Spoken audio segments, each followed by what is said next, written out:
how Staffordshire should sound. Six Towns Radio.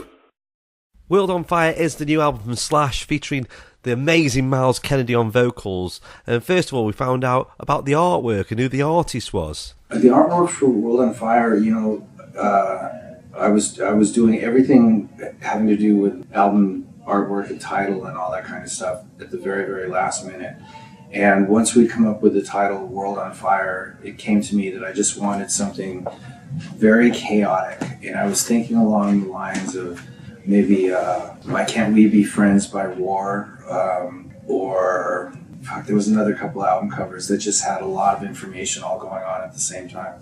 Anyway, so I looked at a bunch of different artists, and finally I called my friend Ron English, who's one of my favorite sort of pop artists these days, and asked him if he had anything that just was complete pandemonium.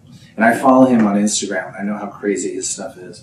So he sent me about 6 or 7 paintings over, and he had this one painting called Cerebral Celebration, and it just was perfect. It was exactly what I wanted. And the fans want to know if there's any surprises on the album. Let's see. Depends on what you consider a surprise.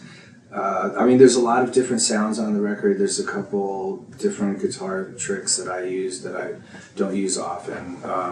Todd's doing a lot of singing on the record. There is one little tiny piece of music on the record that was sort of a joke that we just happened to record, which we just slapped on there. I mean, there's a couple little funny things, but there's no specific surprises per se. Yeah, so what was it like working with Michael Elvis Basquet? Working with Elvis was great. One of the greatest experiences I've had working with a producer. Really, mine came from, I just loved the last Alter Bridge record, the way the last Alter Bridge record sounded. And I was obviously looking for a producer, and I asked Mike what Mike Basquet was like, and he said, well, you should call him. So I called him up.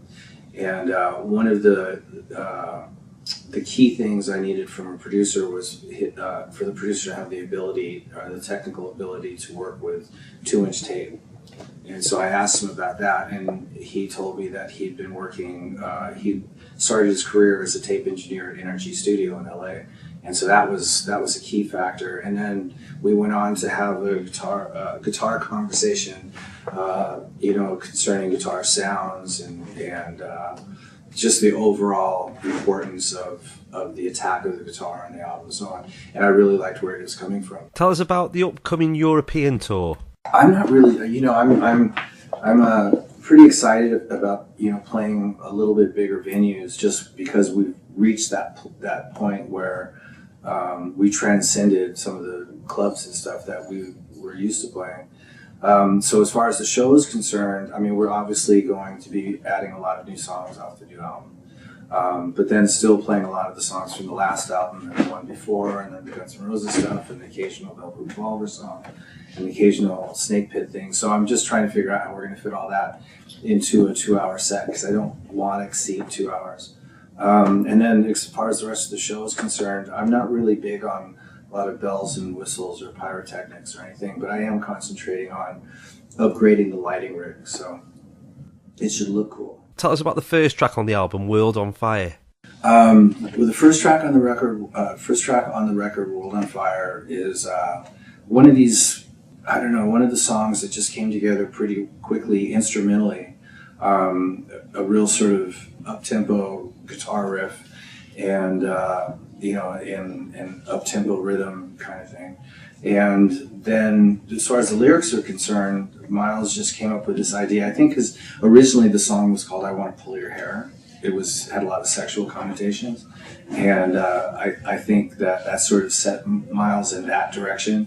And it's basically a song that signifies a lot of sex and rock and roll and sort of the attitude of taking it to the hill, Yeah. What is the future of Slash, Myles Kennedy, and the Conspirators?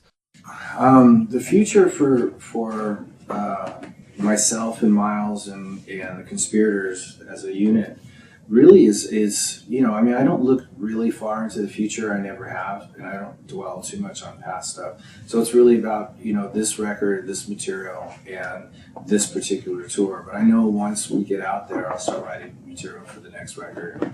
We'll just keep moving forward. You launched the album over here in the UK at the Houses of Parliament. Tell us about that night. I to tell you the truth, launching the record of Parliament is still such a surreal concept. I've never been on that side of the river.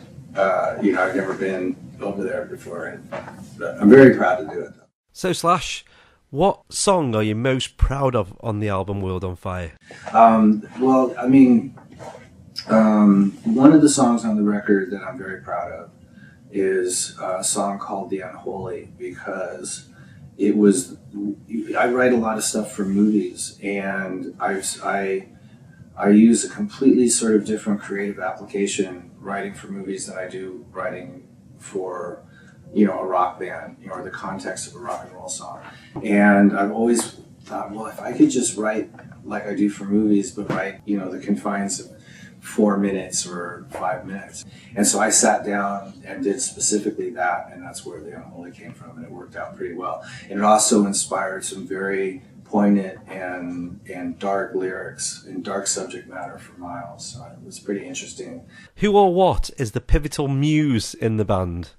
I'd say the only pivotal muse for this album, for me, is probably just the other guys. I definitely have Miles in mind when I'm creating a piece of music, and I'm also thinking about what the bass and the drums might be doing. So what does the future hold with touring plans for the album? The touring plans this year so far are we're going to start with Aerosmith in July and do a couple months with them, and then we're going to do a tour of Europe over November and December, and that's this year, and then we'll do a whole world tour after that come next year. So finally, describe the writing process on the album, and where did you draw inspiration from?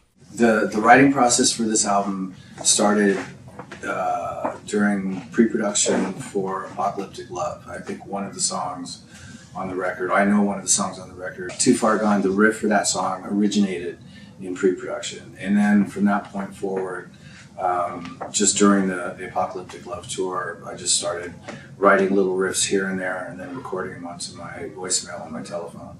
And then when the tour was over, a year and however many months later, I just started sitting down and listening to everything that had been recorded over the course of the tour and started compiling which ones I thought were really good.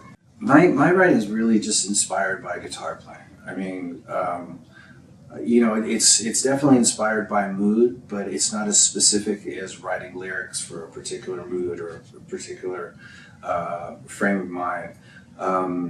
I sort of just write because I'm always carrying a guitar around, and I just find myself playing guitar all the time. So I just come up spontaneously with something that sounds interesting